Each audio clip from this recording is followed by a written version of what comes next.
Greetings. Thank you for that wonderful introduction. Words of wisdom is somewhat debatable, but I'm going to briefly take you into the world to reboot and rewire in a very, very different way than you had ever imagined. We're going to go on a journey, a deep journey, a journey of discovery of the others and perhaps ourselves. I'm going to take you to Russia, a controversial part of the world at the moment. When you first hear that name, you perhaps could feel fear. Rightly so, but when you look beyond that fear, when you dare connect, enter into a nation, a culture in a vulnerable way, something spectacular can happen. So we're going to Chukotka in the far northeast of Russia. You cannot get a more isolated part of the planet. I've been invited by a man. He said, Jimmy, we've been watching you over the years, celebrating, recording, presenting the world's last indigenous cultures. Here in Chukotka, we have the Chukchi. There are only 40 of them left. They live in two separate groups, two brigades, as we call them, traveling across the area the size of France. I said, but if there are only 40 people in the area the size of France, and it's white and flat and minus 50 degrees centigrade, how are we going to find them? And he said, oh, that's easy. My brother has a tundra tank. We have 3 months of diesel on the roof and we can travel. But he also said, I cannot guarantee that we will find them, but this is the risk. This is the journey that you're going to have to take with me.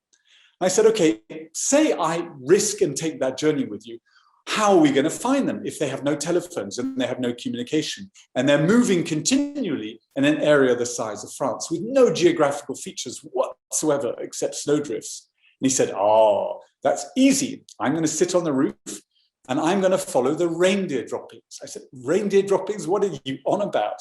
And he said, well, they herd thousands and thousands of reindeer across these tundra plains, and I can read the reindeer droppings, their age and their distribution. If we're lucky, my friend, we will find them by following the reindeer. So I started the weirdest and perhaps one of the most wonderful journeys in my life. We got into the tank and we started to drive. 1 day, 2 day, 1 week, 2 week. Every morning we would wake up and the cold would come inside. If it was minus 60 outside, it was a warm minus 40 degrees centigrade inside. And after a month, I began to lose the question, what am I doing here? Are we ever going to find the Chukchi? And then one day we came over the mountain and there in the distance was a tent. It was a yoranga. Now this may just look like a simple tent with a little bit of fur hanging outside it, but if you've spent a month in a tank freezing yourself, and you see this, it's like arriving in Manhattan for the first time in New York. You can see the skyline on the horizon. You're kind of excited. So we got down into the village and there they were having lunch outside the tent in minus 50 degrees centigrade. It was cold, but I stripped all my graces aside.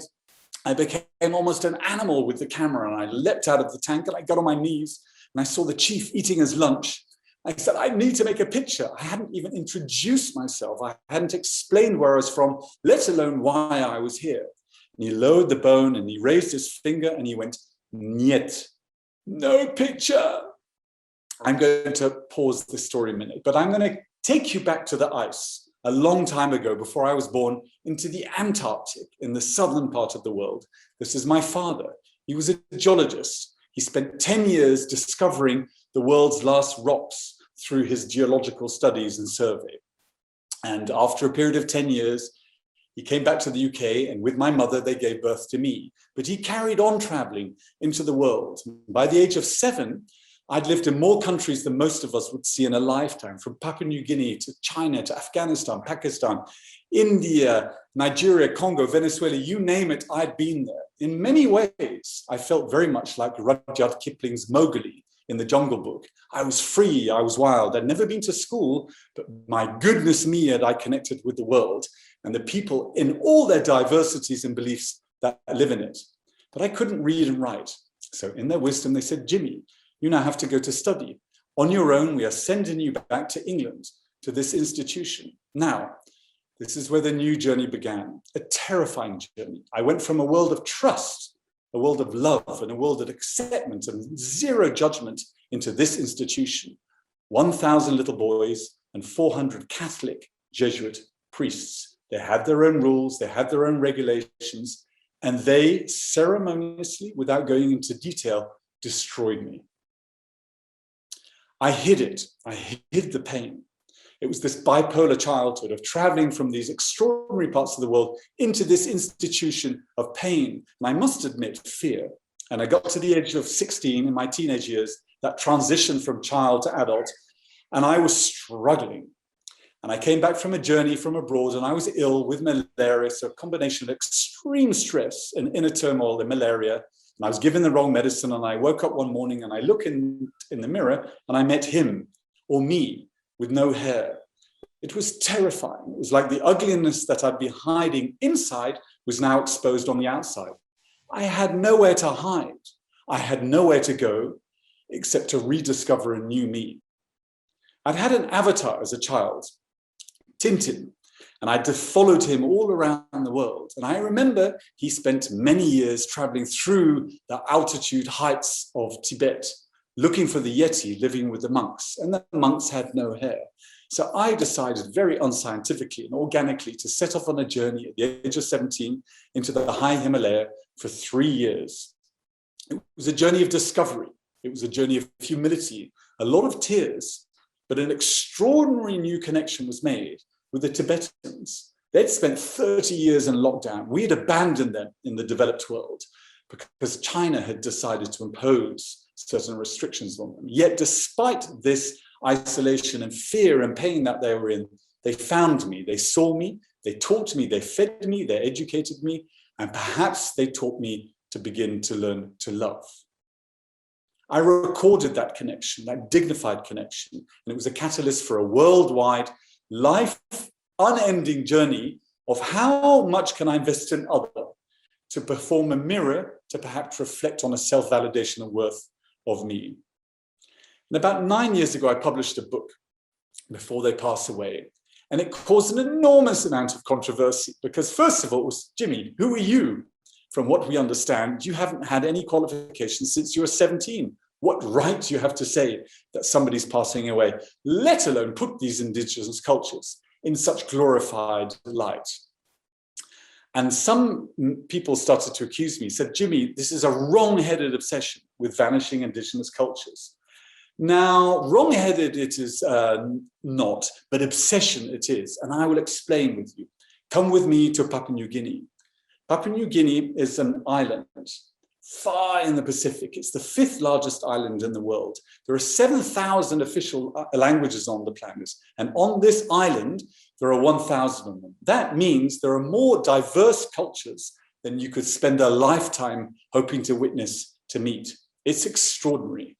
But most of them haven't met anybody like me, let alone somebody like me coming with a camera asking to make their picture. So when you arrive here, you have to be slow. You have to be patient. You have to be dignified. You have to be humble. You have to be vulnerable.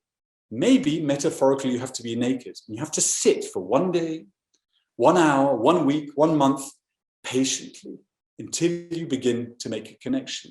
That you're not a threat. You're looking up. You're praising. You're adoring. There's not a sight of a camera. There's just total adoration. And then gradually, you start to present the books you make, the pictures. You begin to talk. You begin to explain, you begin to take them on your journey of understanding and discovery. And then the chief materializes and he presents me with a gift, live maggots for a week. Now I'm a vegan, but hey, anything to become friends with the chief. Then he sits there proudly and he gestures with his hand and I get out my camera and slowly, gradually, gracefully, respectfully, I put this old plate camera on a tripod and I begin to make the portrait. And one picture at a time, and before you know it, the whole village has materialized. All come out to have their portrait made. This dignified portrait with ambient light, painting gracefully all of their faces. Then a connection is made. Then you begin to understand one another. I'm here to worship. And then the party starts, and they don't want to let me go. And then you get excited and you think, wow, prior to coming up to the village, I saw this waterfall in the distance.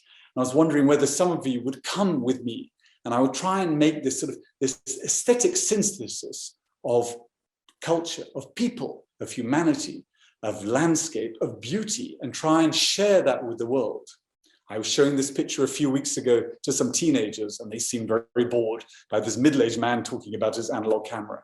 And I screamed at the top of my voice, "Avatar!" And they all looked around, they put their cameras down, and they went, "Are you making the new Avatar too?" I went, "No, don't you get it, guys? This is Avatar. This is the real Avatar. It's not some digital fantasy created by Hollywood. There are human beings in the world who have this power, who have this beauty, this dignity, this understanding of the natural world. And it's important we know it. We need it. We need them." Then I'm going to take you on another journey for what for me is perhaps the essence.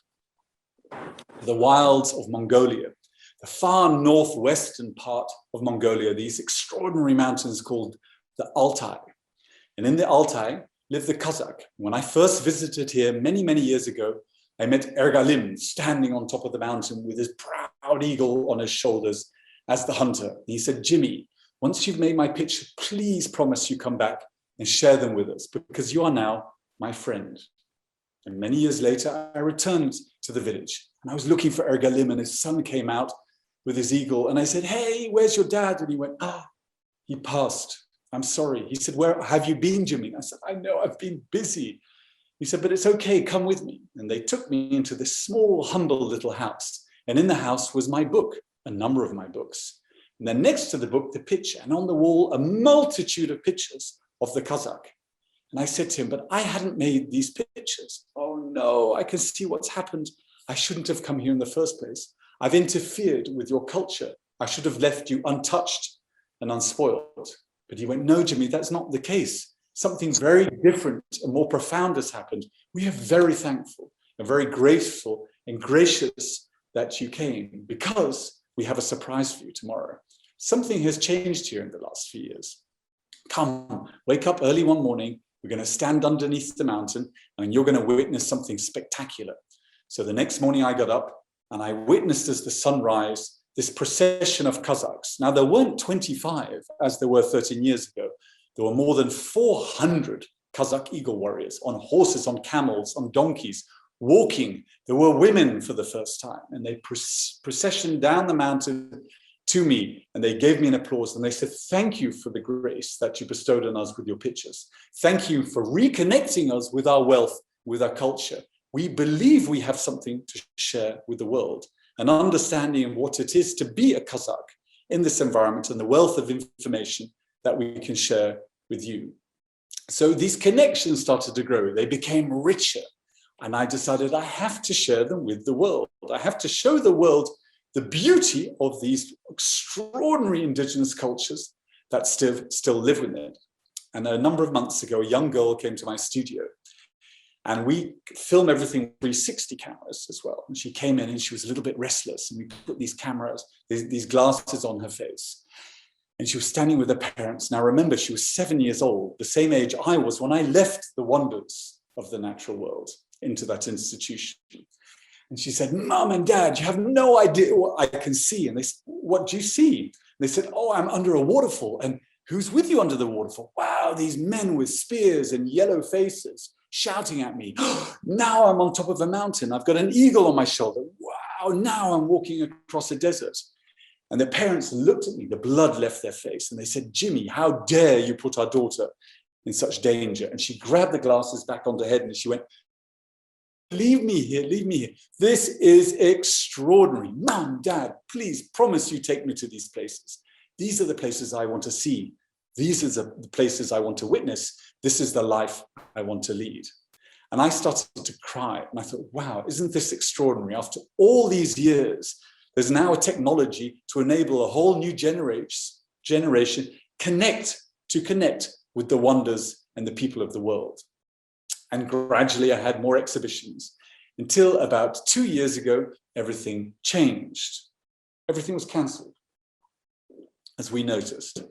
I remember sitting here in Amsterdam peacefully, in panic, to be honest as well, thinking, what am I going to do? I can't travel. I can't carry on this journey. And then I connected with a place of peace, and I realized there is a journey to be had to discover my homeland. So I bought some flowers, put them on my bike, and off I went. I traveled into the wonders of the Dutch countryside, and there, in front of me, turned out to be spectacular human beings. Cultures and traditions which the Dutch themselves in this tiny, humble little country have long, long forgotten are still here in all their richness, all their power, all their beauty, all their color, all their festivity, all their knowledge, all their grace. It was wonderful to witness. And that led to the eventual publication of a new book. And the real realization of the journey that I'm on is about taking you back to Siberia. So if you can remember, it's minus 50 degrees centigrade. I've spent a month on this tank. I'm on my knees begging to take this Chukchi's picture, and he's going, niet, niet, niet, niet, niet. Then he pauses and he looks up and he goes, but why are you here? Is it just to take pictures? And I went, and he said, well, perhaps you could stay here with us. Why don't you be our guest? Why don't we take you on a journey? Why don't we show you how we live, how we travel, why we migrate? Perhaps the question you should ask us is, why are we here? A number of years ago, we were living in a block of flats, which we'd been allocated by the authorities, saying the Chukchis are irrelevant, you're primitive, you're the past, you don't need these cultures and traditions. And we became very, very unhappy. And we decided to return back to the tundra, return back to our heritage, our origins. Now, as you find us here today, he said, and tomorrow you are allowed to take pictures because you've lived with us, we realize this is an extraordinarily difficult environment, but my goodness me, are we alive? We're not worried about yesterday, we're certainly not worried about tomorrow, but today is the place, this moment of survival, this connection, this symbiosis of the 20 of us in our brigade, traveling across the tundra, surviving.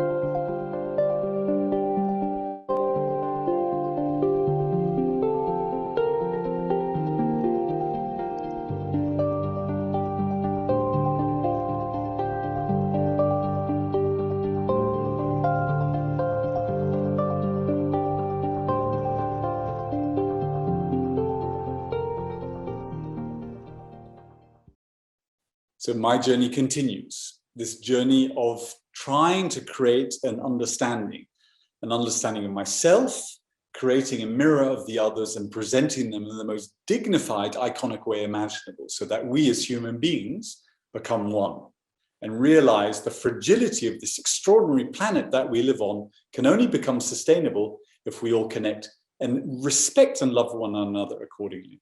Thank you.